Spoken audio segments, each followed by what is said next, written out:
I have a secret. For the last 24 hours, I haven't spoken a single word in my native language.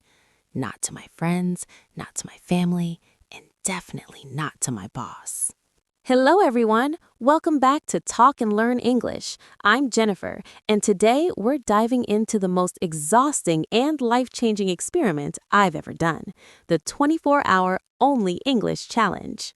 If you've ever felt like your brain freezes when the pressure is on, you need to hear this.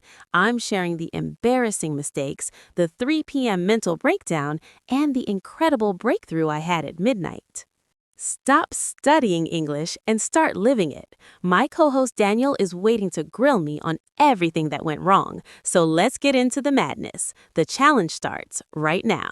Hello, everyone. Welcome back to Talk and Learn English. Today, we are doing something a little bit crazy. I'm Jennifer. And I'm Daniel. And today, we aren't just teaching English, we are living it.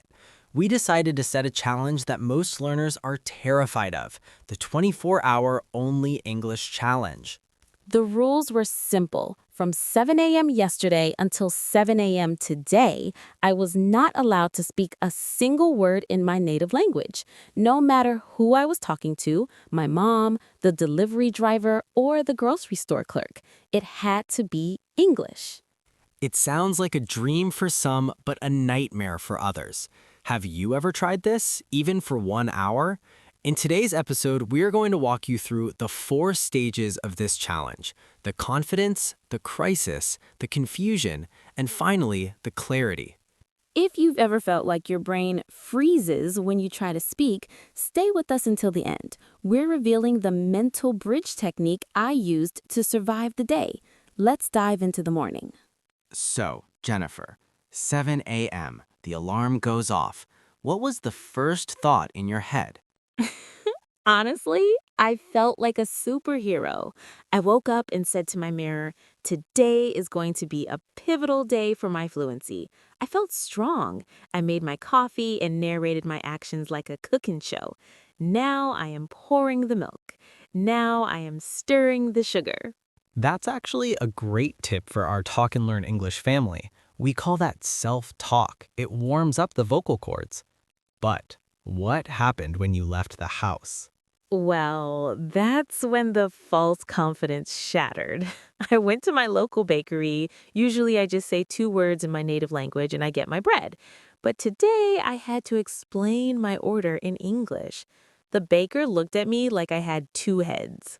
That is the first big hurdle, social pressure. We are so afraid of being judged. How did you handle that stare from the baker? I had to use resilience. I smiled and said, I'm practicing my English today. Please bear with me. Suddenly, the baker smiled back.